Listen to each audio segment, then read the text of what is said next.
Greetings, fellow humanoids, and welcome back to the Versal Plane, home to all manner of magical mayhem. This evening's eclectic collection of characters includes me, the one and only once and future Cap without a country, on my own and by myself as I wander the wonderful world of solo RPG in this second installment of Table for One. Tonight, I continue my adventure in Max Moon's 12 years, picking up where we left off with Horris and Phineas Manning, the only surviving members of the party, having been exiled from their hometown of Zurgaan Tal after being wrongfully accused of murdering the former members of their team, Eleanor and Tamarind, who had in fact died during an altercation with a certain toxic toad. The twins had escaped from an angry gang of townfolk led by Thaddeus Bradford, a half-crazed halfling they had previously encountered in the Vodeni Marsh, and they fled southeast into the Spiresian Hills before making a fireless camp for the evening and considering what to do next.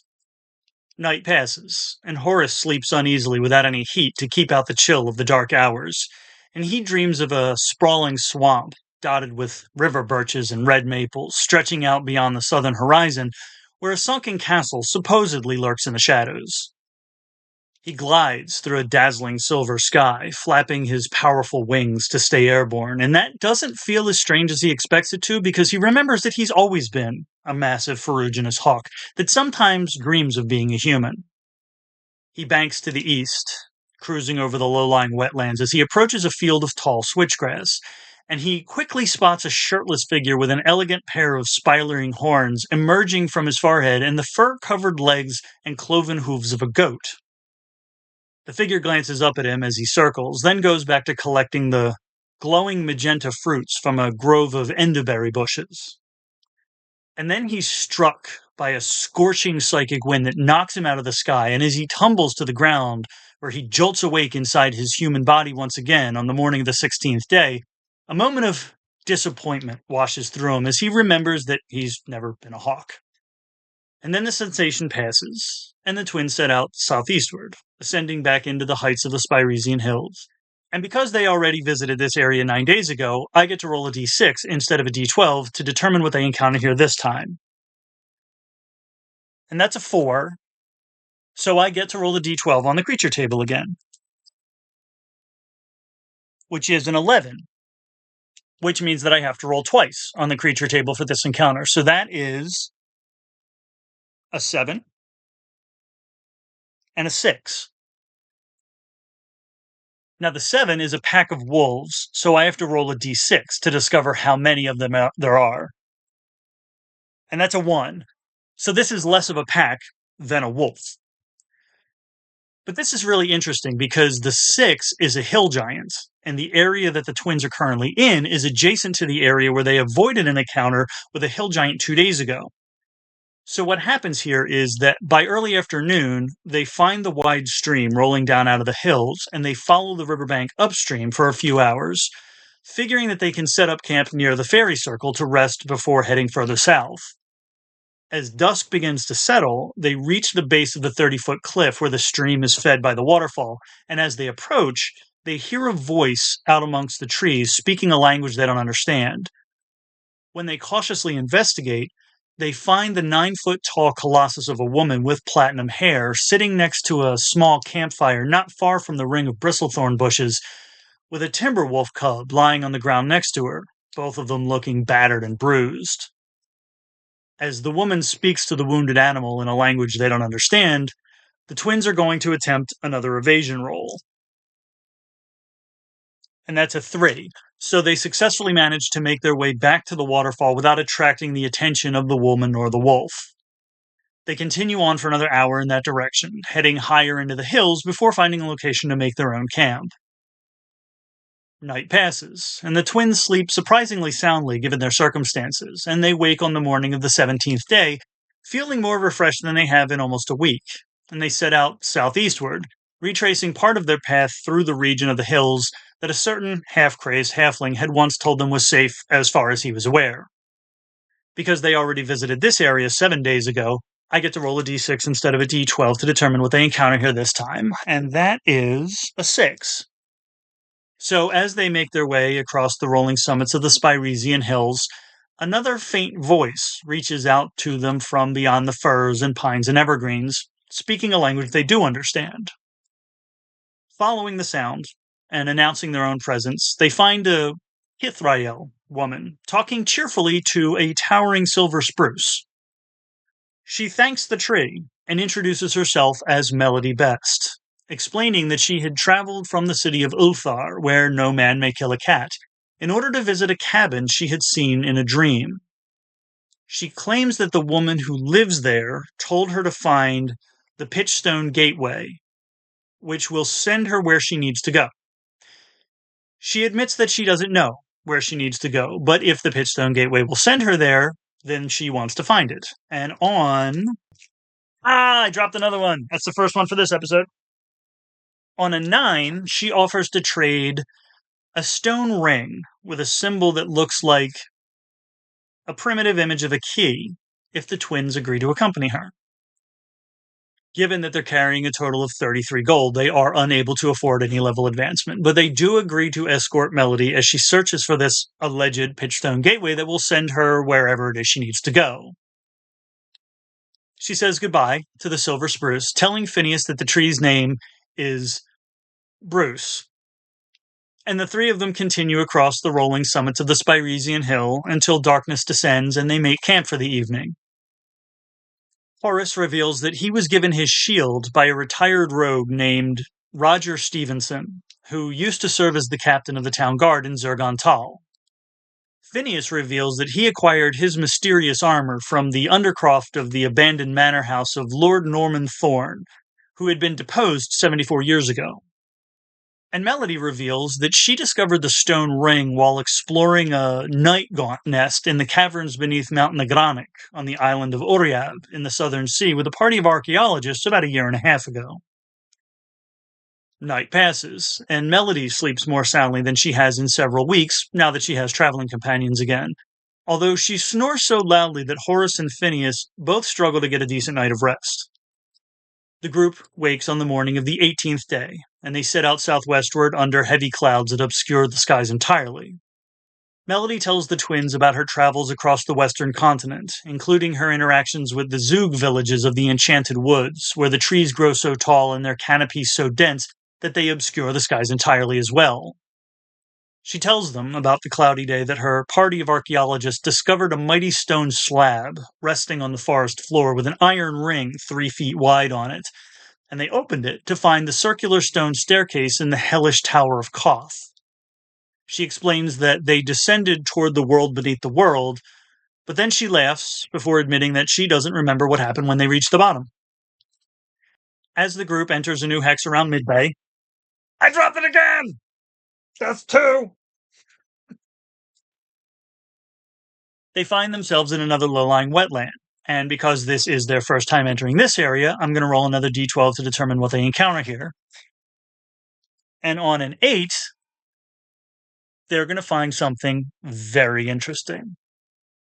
As they make their way through a tangled thicket of sallow trees, they emerge at the border of a shallow pond, where they discover a dark gray archway of volcanic pitchstone, standing 20 feet tall and straddling the water. It looks like a single piece of obsidian with a passageway that was naturally worn away by wind and water. But instead of empty air in the open space beneath the archway, it looks like a thin sheet of translucent water rippling in space, a little bit like the shimmering surface of the pond itself, but turned vertically. They have found a stone portal, which can teleport adventurers up to 6 hex spaces away, which means that from this location, they can get to any space in rows B through K. Now, Melody doesn't know that, and she doesn't even know where she needs to go. So as she stares at the dark gray archway, she slowly slips the stone ring off her finger and hands it to Phineas. And then she wades out across the pond and steps through the sheet of translucent water without hesitation. The twins watch the shimmering surface ripple as the Kythrael woman disappears through it, and because she has no idea where this gateway will send her, I'm going to roll to reveal where the fates have decided that she needs to go. The first d6 will determine how many hexes she gets teleported, and that's a 5, which means that there are 30 possible hexes she could end up in. So the second d6 will determine which direction she gets teleported out of the current hex, and that's a 4, which means that there are 5 possible hexes to the southwest that she could end up in. So I will roll a d10 to determine which of those 5 hexes she gets teleported to. And on a 9, the Pitchstone Gateway sends her off the map to what would hypothetically be hex G7. Of course, the twins don't know that, but they also believe that this portal is going to send them where they need to go. I am going to keep them on the map, however, and since there are 10 rows they can get to, I am going to roll for it. The higher the roll, the further south they'll end up. So, on a 10, they're in row B, which has 6 hexes, so that's a 2, which puts them in the southeastern section of the map. And because this is their first time entering this area, I'm going to roll a d12 to determine what they encounter here. And on a 3, they find themselves in their first clearing. Now, according to the village expansion rules, anytime the party encounters a clearing, I roll a second d6, and on a result of a 6, the clearing is replaced with a village. That means that there's a 1 in 36 chance that any unexplored hex will include a village, and with 58 unexplored hexes on this map, there is almost certainly at least 1 and possibly 2 additional villages other than the starting town. So rolling my second d6, that's a 4. So this clearing does not contain another village, but the party can always pass freely through this area without rolling for any encounters. So that is what they do. After orienting themselves against the setting sun and heading westward, they travel for another hour before making camp for the evening. Night passes, and Phineas sleeps a little more restlessly than he might have expected, given the calm and quietude of this foreign countryside. And he dreams of an unmarked road that neither begins nor ends, but merely winds its way across a plain that stretches out beyond the southern horizon under the chilling light of a dying sun. He travels along the nameless path with a group of close friends that he's never met, listening to a story of the merciless destruction of the majestic city once known as Sarnath, where one of his companions had grown up before leaving after receiving a prophetic vision from the great one called Zokolar. As the story unfolds, the dying sun dips toward the edge of the world, and the skies turn scarlet, and the group of close friends that Phineas has never met reach the summit of a gentle ridge to discover a valley with an unexpected city enclosed by a gated wall at the center. Pausing on the ridge, they spot just ahead a wooden sign beautifully painted with an elegant script that reads, "Welcome to Mythrael." At which point, he wakes on the morning of the 19th day as a cloudless sky hovers over the foreign countryside and the twins set out eastward in the direction of the rising sun, making good time through the morning and entering a new hex around midday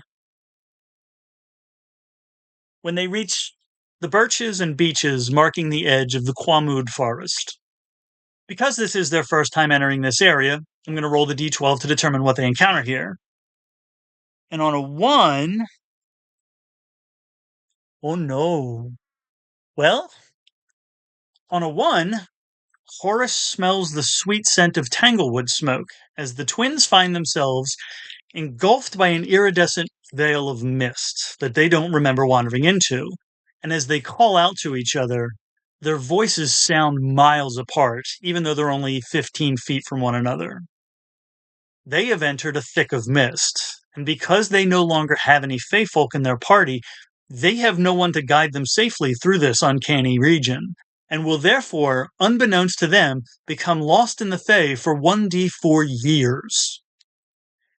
To paraphrase Kyle Reimergarten's Fairyland supplement, the bounds of Fey are temperamental, and the borders move without pattern or warning. The most familiar paths can bend suddenly toward Fey and lead many travelers to abrupt and uncomfortable adventures.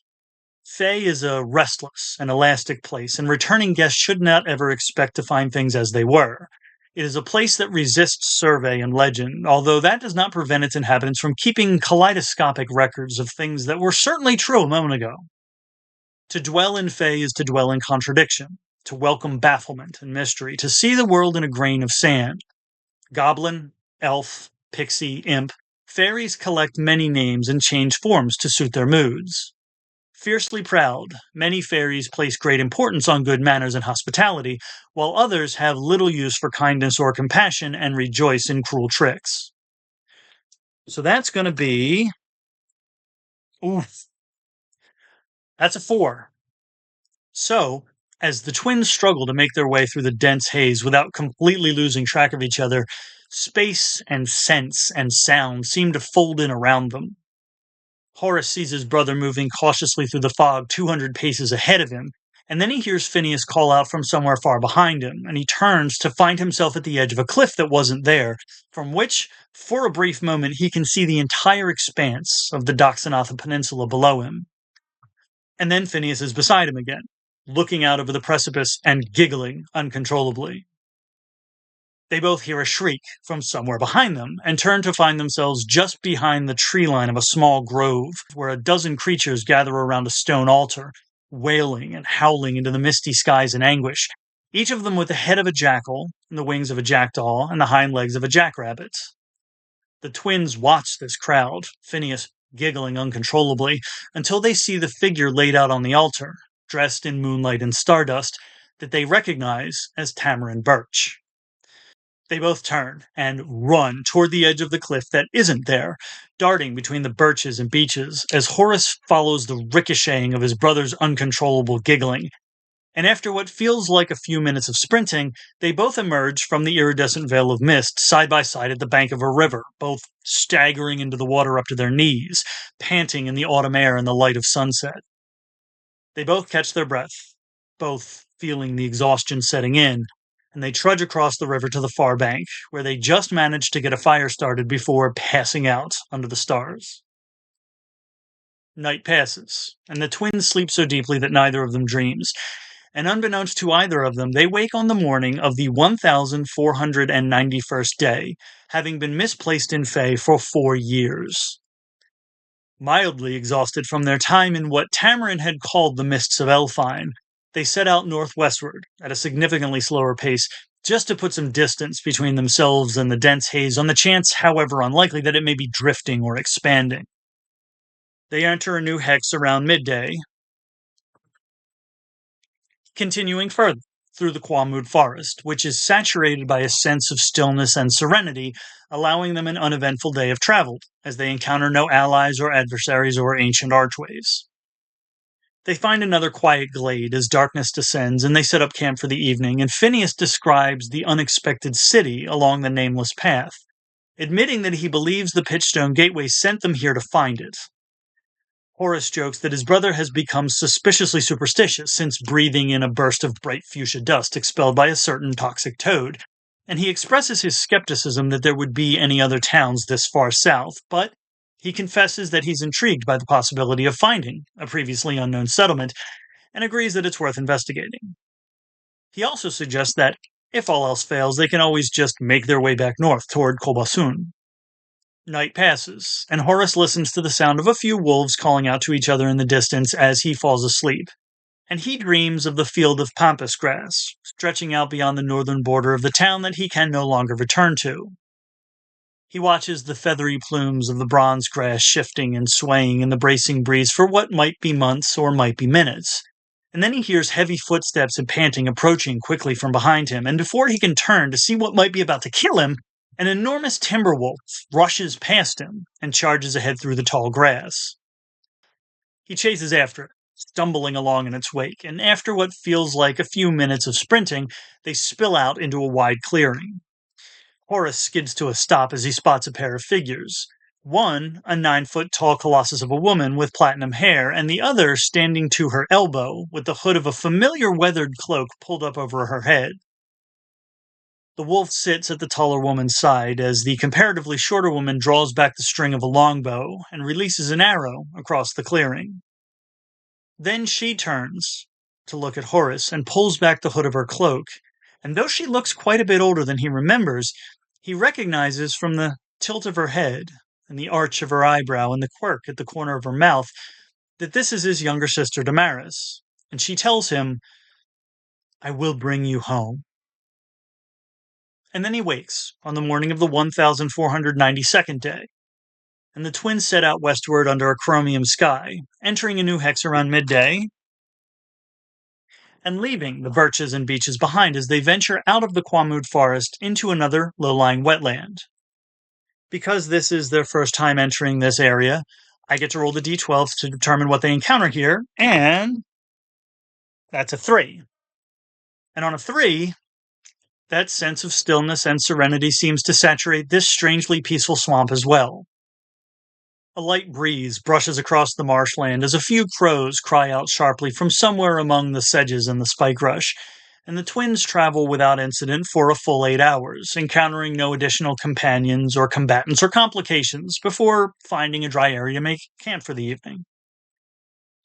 Night passes, and Phineas wakes in a bed, in a room, on the second floor of the cautionary tale back in Zurgaan Tal, and he's fairly certain that he experienced an erratic succession of disjointed fever dreams, but he doesn't remember them now that he's awake.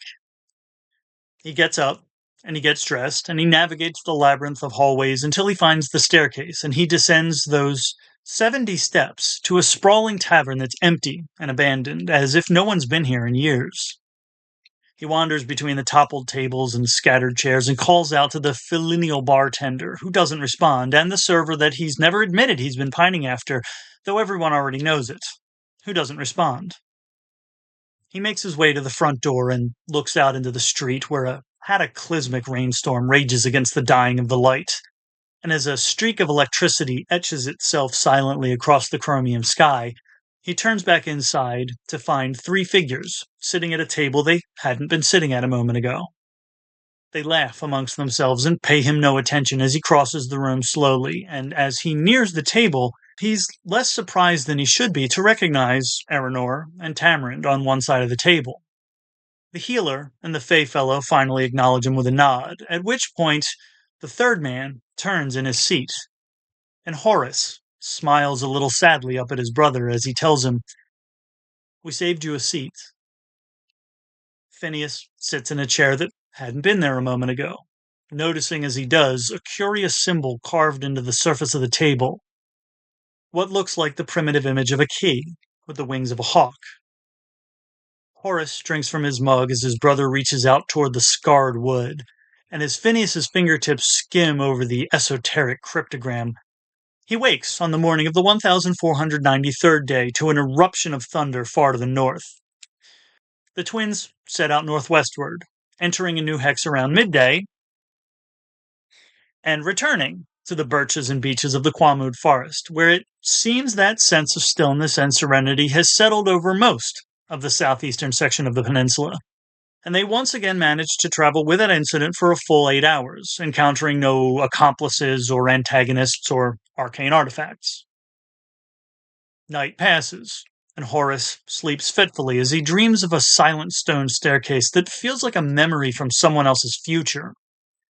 He descends those 70 steps to a sprawling cavern, and as the swirling shadows shift around him, he becomes aware of the faint whisper of a presence in the same moment that he feels it become aware of him. He listens to his own breathing as he spots a shadow within a shadow, what looks like the silhouette of an emaciated figure slumped in an intricate throne, not simply positioned against the wall, but carved out of the stone itself. And on the figure's brow, he recognizes a luminous palladium crown with 3 obsidian stones across the brow, reflecting a light with no source.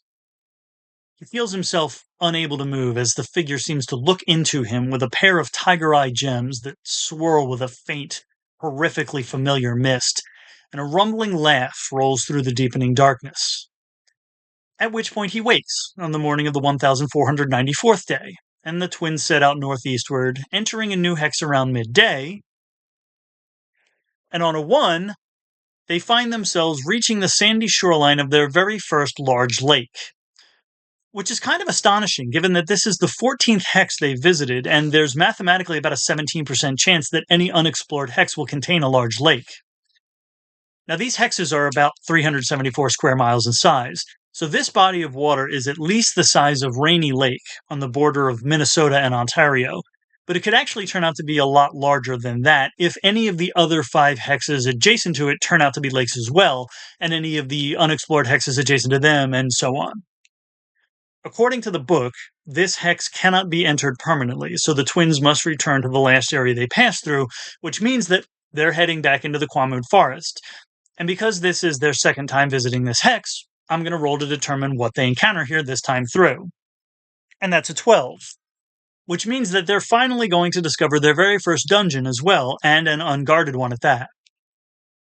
So they emerge from the forest at a little after noon to discover the edge of Sarriver Lake, and then they head northwestward along the sandy shoreline until they realize that this body of water is a lot more massive than they anticipated.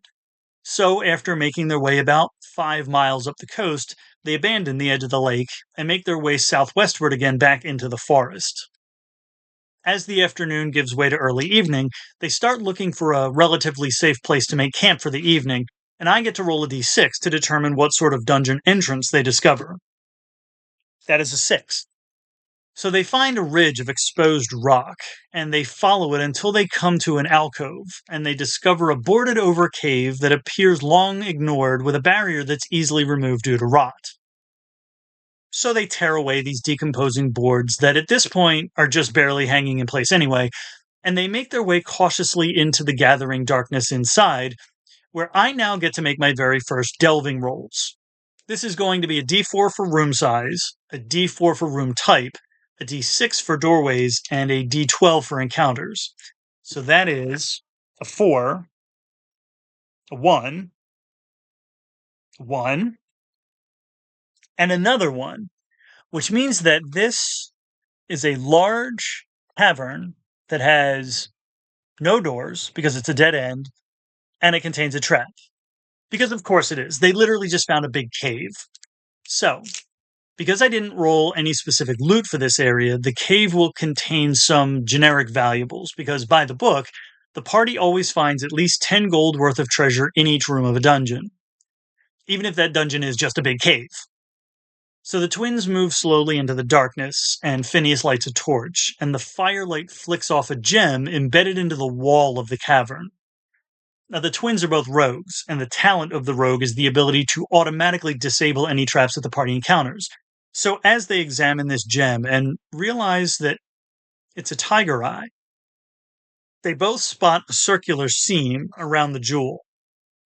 They both flatten themselves against the wall on either side of the gem, and just as Horris uses his dagger to pry it loose, they hear a quick succession of hisses as a dart streaks out from behind where the gem had been and chips off the stone wall of the cavern. Phineas collects the dart, and Horris collects the tiger eye, and they both collect the rotted boards and branches from the entrance of the cavern, and they arrange a crude stone pit and get themselves a fire started outside the mouth of the cave before heading back inside and making camp for the evening. Night passes, and the twins both sleep peacefully in the dry warmth of this cavern, and Horris dreams of a bustling saloon in an unexpected city in the center of a valley. He finds himself drinking in the company of a group of close friends that he's never met, crowded around a table near the hearth, listening to the snapping of the fire as one of his traveling companions, the solitary survivor of a doomed expedition to a city known as Lotharian, recounts the story of a narrow escape from a horde of daemons and mad things that are no longer men, in an unremembered place where the streets are white with the unburied bones of those who have looked upon the Eidolon Lathi that reigns over the city like an illegitimate monarch. Realizing that his mug has runneth empty, Horris disengages from the table and crosses to the bar and flags down an orcish man behind the counter. As the barkeep delivers a new tankard of mead, he holds up burnished palladium coin and offers Horris the chance to choose, tails or heads. He explains that this is a custom at the Wild Prophet Saloon. If Horris chooses to take his chance and guesses correctly, he will drink for free for the rest of his stay in the unexpected city of Mythrael. And if he guesses incorrectly, he will pay for everyone's drinks for the rest of the evening. He's feeling a little reckless and a little lucky, so he takes his chance and calls for tails. The bartender flicks the coin into the air, where it somersaults for a moment before finally giving in to the will of gravity and colliding with the counter like a warhammer against the bronze bell in the Tower of Delirium in the distant city of Velaracosta. At which point, he wakes on the morning of the 1495th day, and the twins set out northwestward, pushing through a dense haze of unseasonable heat and entering a new hex around midday, where they return to the sedges and the spike rush of the Phaedon Fens, And because this is their first time entering this area, I get to roll the d12 to determine what they encounter here. On a 2, they hear the sounds of another creature somewhere out ahead in the marsh, which means that I get to roll on the creature table again, and that's a 12. So within a couple of hours of re-entering this low-lying wetland, the twins reach the edge of a field of tall switchgrass, and they both quickly spot a shirtless figure with an elegant pair of spiraling horns emerging from his forehead and the fur-covered legs and cloven hooves of a goat. Horris feels the formless sensation of a memory that refuses to rematerialize, and Phineas remembers Tamarind telling them about his distant cousin who enjoys tricking Midrolians into eating fairish berries that make them forget themselves and then luring them across what he had called the mists of Elfine. And the two of them quietly agree to avoid any interaction with this individual. So I'm going to give them another evasion roll here. And that's a 4. So they successfully manage to navigate their way around this field of switchgrass undetected, although the figure does glance up at one point, not quite in their direction, but closer than either of them are comfortable with. He sniffs at the air briefly, smiles softly to himself, then goes back to collecting the glowing magenta fruits from a grove of enderberry bushes. The twins continue on for a few more hours before finding a dry area to make camp for the evening. Night passes, and the twins sleep comfortably as heavy clouds gather against the chromium sky, and Phineas dreams of an unmarked road that neither begins nor ends, but merely winds its way between the cypress and sequoia trees and firs and pines and evergreens. He rides on the back of a creature with the head of a jackal, and the wings of a jackdaw, and the hind legs of a jackrabbit, and the two of them travel that unsettling path for days and weeks and months and years, growing older than being in time and carried ever onward by the temperamental tides of entropy. He passes by a Svartalfar woman that he recognizes as Hope Faulkner, riding on the back of a creature of her own. And a lifetime later, he passes by a Kythrael woman that he recognizes as Melody Best, riding on the back of a creature of her own. And a lifetime after that, he passes by a decrepit-looking cabin with a ferruginous hawk perched on the roof. And after too many lifetimes to count, he passes through the last of the birches and beeches and finds himself near the precipice of an impossibly high cliffside. He hears water and waves crashing so many miles below and sniffs at the saline scent of sea salt on the air. And all he sees out ahead over the edge of the cliff is an iridescent veil of mist, saturated with the sweet smell of tanglewood.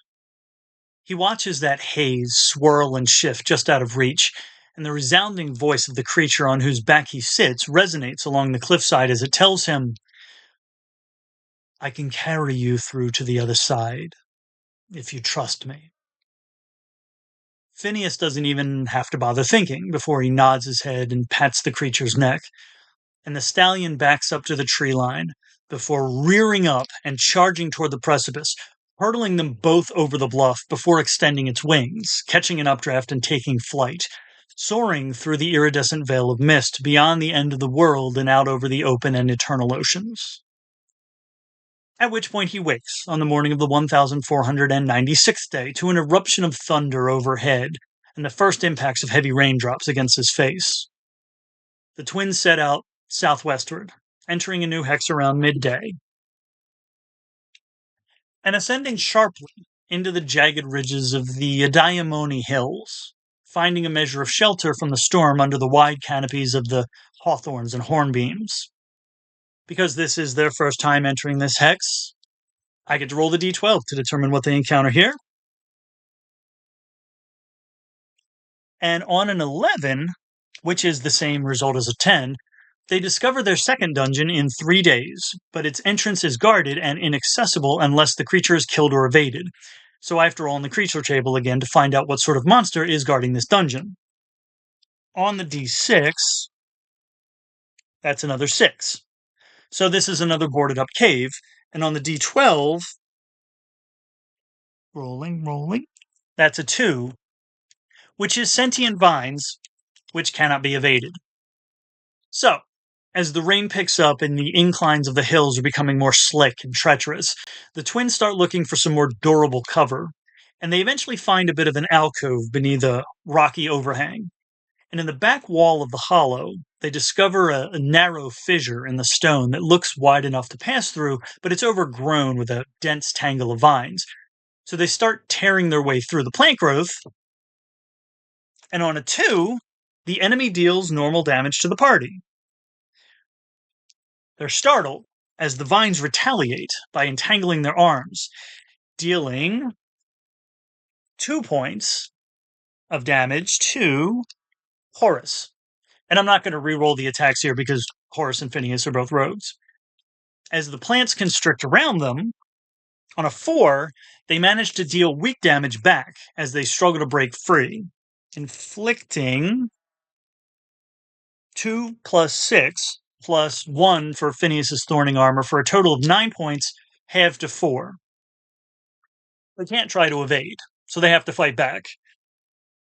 And on a 5, they manage to free themselves enough to start tearing and hacking at the vines, dealing normal damage and inflicting 3 plus 4 plus 1 for 8 points of damage.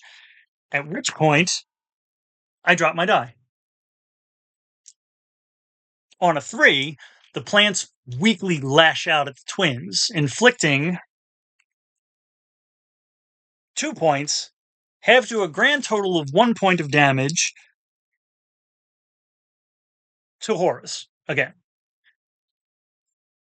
On another 5, the twins can feel the strength of the vines beginning to wane, and they deal normal damage again, inflicting, oh wow, that is max damage of 6 plus 12 plus 1 for 19 points. So Horris gets the vines twisted around his quarterstaff and pulls them taut, while Phineas hacks through them with his battle axe, and the plants collapse around them into the base of this fissure because they had just 8 hit points left. They pause a moment to catch their breath as lightning flickers and thunder erupts and the rhythm of the rain intensifies outside. And that's when they spot a boarded over passageway deeper in the fissure. It looks like an ancient door frame that had been intentionally constructed, though most of it is rotted away, and the twins make easy work of breaking through the wooden barricades and continuing further into the tunnel. Horris lights a torch, and with a 1, 3, 5, and a 4, they find themselves in a claustrophobic rectangular room that's barely more than a hallway, with the top step of a staircase at the far end. They encounter nothing in this area, but Phineas cautiously tests and examines the walls and floor for traps, finding a single scarred palladium coin amongst the debris strewn across the stones. A bracing breeze drifts up out of that oddly familiar darkness as they descend those 70 steps.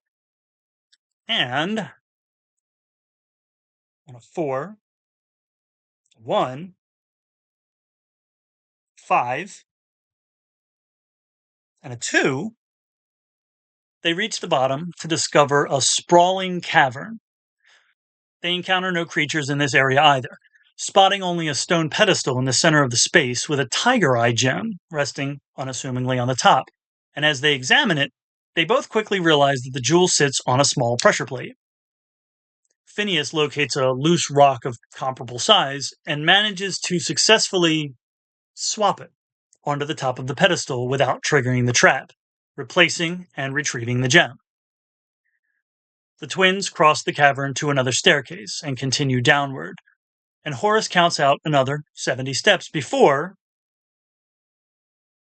on a 2, 3, 3, and a 12, they reach a small rectangular room with a single wooden door in the opposite wall, and the skeleton of a kobold collapsed in the far corner. A brief glimmer catches Phineas's eye, and he spots a medallion bearing a Zurgaan symbol attached to a thin electrum chain amongst the bones. Recovering it, he also notices a curved gouge in the floor next to the skeleton, and he inspects it and the adjacent wall to discover a concealed second door. He and Horris pry it open to reveal another tunnel, and following it, with a 3, 1, 3. Ah, that's 4 times I dropped the die. And a 5. They reach a medium-sized cavern containing not just one, but 2 monsters and no notable loot. So, rolling 2d12 on the Dungeon Monsters table gives me an 8 and a 4, which is a stone golem and a shade. So, the twins emerge from the tunnel and they immediately spot a massive granite statue standing on a raised platform against one wall. And Horris also notices a shadow on the opposite wall shifting and flickering out of sync with the rest of the darkness. Now, the stone golem has more than twice the hit points of Horris and Phineas combined, so they're going to make an evasion roll here. And that's a 2.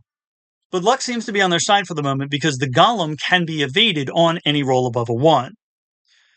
The shade, however, is going to follow them into the next room, and so as they slowly cross the room without attracting the attention of the statue, the shade sort of skitters through the darkness against the wall and around the corner and down the next tunnel along with them. The cavern only has one other door, so the twins continue onward through it, unaware that the shade is following them. And with a 2, 1, 3, and another 5, they reach a smaller cavern with 2 more monsters. This time they emerge from the short tunnel to discover 7 and a 9. So that's a Cyclops and a zombie.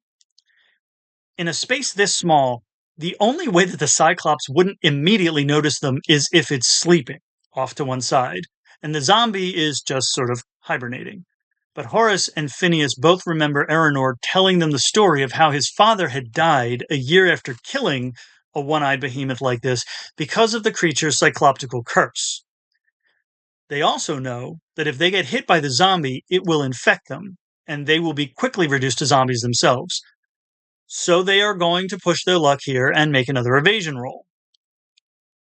And on a 4, they manage to evade all enemies, including the silent shade that followed them from the previous chamber, and they successfully remain undetected while spotting and retrieving an ornate gallium key emblazoned with the wings of a hawk.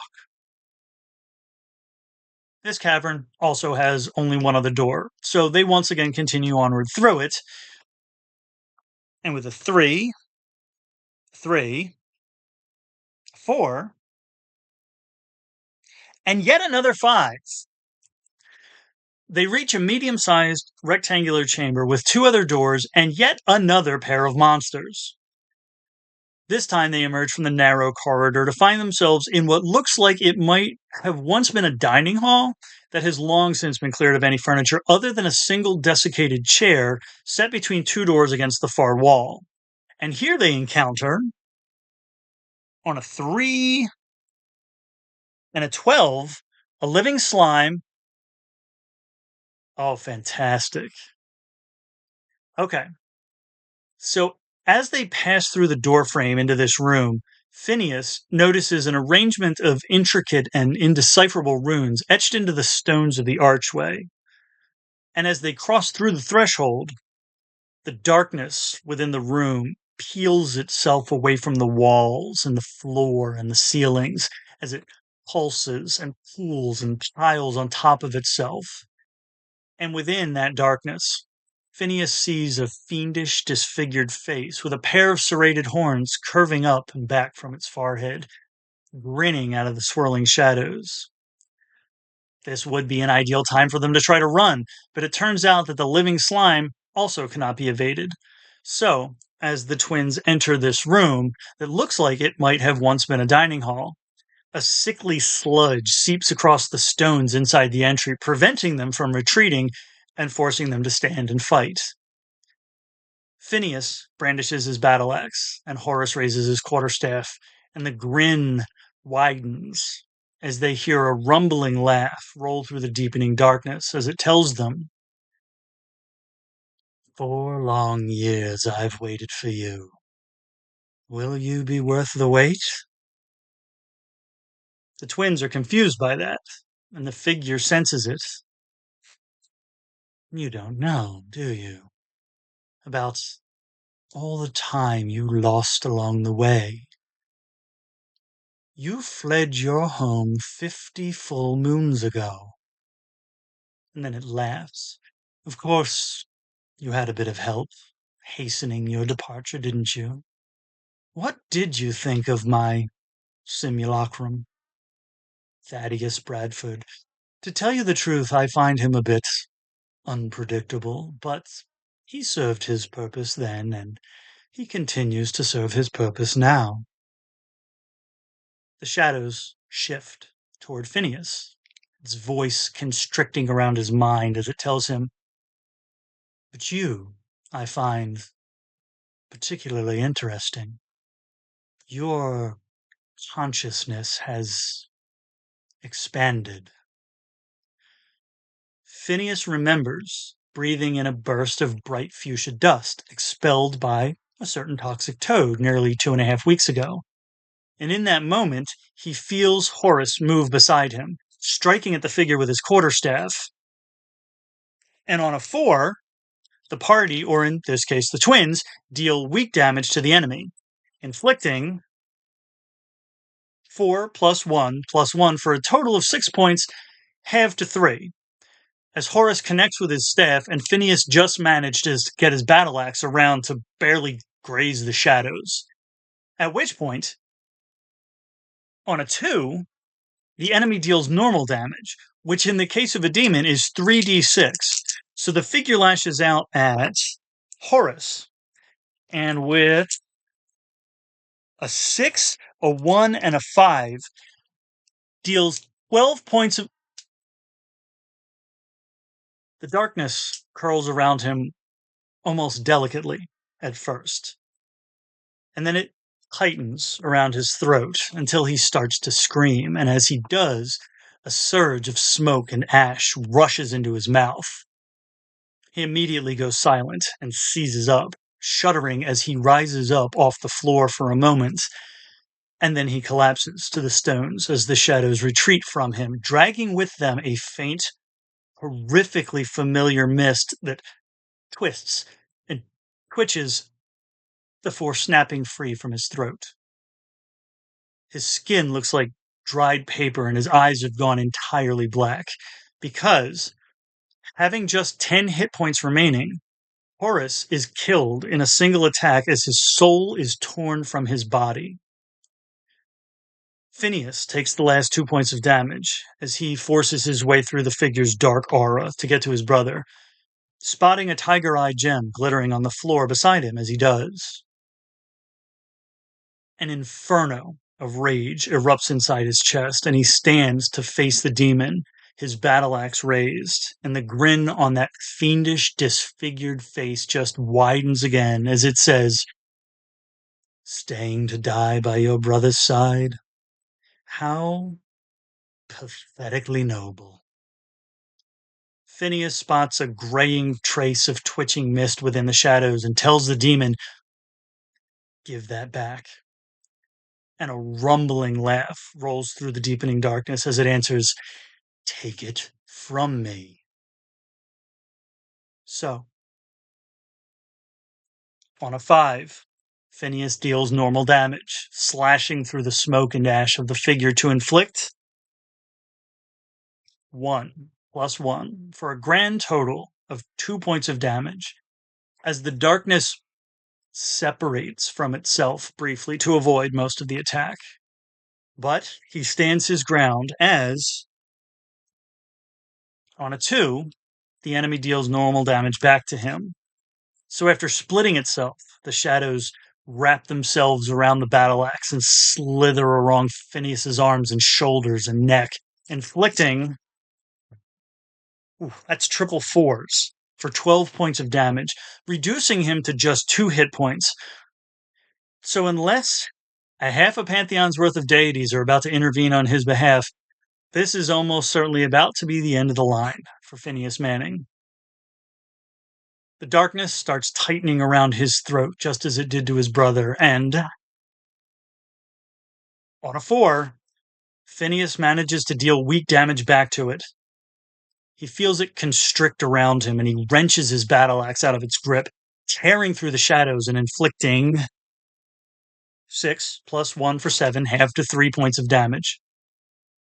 He feels that hateful laughter resonate against his mind. And on a 6, that inferno of rage flares inside Phineas's chest again, and he deals severe damage on a palpable hit. Having freed his battle axe from the demon's grasp, he channels his churning fury into the weapon, swinging at the head of the figure and inflicting, that's a 7, plus 1 for 8, doubled to 16 points of damage as he drives the blade of the battle axe into one of the figure's serrated horns, snapping it off at the base. The horn clatters against the floor, and Phineas feels a surge of pain ripple out of the shadow within the shadows as he reduces this creature to 48 hit points with that strike. That's my 5th drop. But on a 3, the enemy deals weak damage. Now, it is theoretically possible that Phineas could survive this if the creature rolls triple ones, but there is only about a 0.5% chance of that happening. And it does not. On a 2, a 3, and a 3, for a total of 8, half to 4 points of necrotic damage. The darkness lashes out and tangles itself around Phineas's throat again, and by this point, his injuries and wounds have weakened him too much to fight it off. He strains vainly to hold his breath for another moment, and then he feels his mouth fall open to scream, and the taste of smoke and ash surges down his throat. He seizes up, his battle axe slipping from his hand, and as he feels his feet leave the floor, his vision goes black, and he hears the voice of the shadows constricting around his mind as it asks him softly, "Who will mourn you, wanderer?" Phineas feels an agonizing wrenching inside his chest, and then the icy haze of his thoughts materializes into the image of his sister, standing in the field of pampas grass, stretching out beyond the northern border of Zurgaan Tal, alongside a colossus of a woman with platinum hair and an enormous timber wolf. He whispers her name into the bracing breeze, and she turns to look at him. And the voice of the shadows constricting around his mind says only, "Will she now? I suppose we'll see." And as Phineas feels his final breath forcibly torn from his chest, and the thin wisps of his consciousness falter and fade and fully flicker out of existence, I am going to end this session, because my entire original party is now officially dead. But such is the way in tabletop gaming, and though we may mourn and commemorate the fallen, we are certainly not going to let their untimely demises stall our story. As the twins themselves laid Eleanor and Tamarin to rest and then continued onward, so too shall we, because while their journeys may be at an end, you and I, as viewers and players, still have miles to go before we sleep and miles to go before we sleep. Thank you all for bearing witness to this unconventional adventure, and as always, any comments, questions, or criticisms can go downstairs in the Undercroft. Behave yourselves down there, because I will be watching. If you enjoyed this bit of solitary storytelling, feel free to like the video, subscribe to the channel, and tap the notification bell to ensure that you will be among the first to know when new chapters of this unfolding story debut here on Table for One.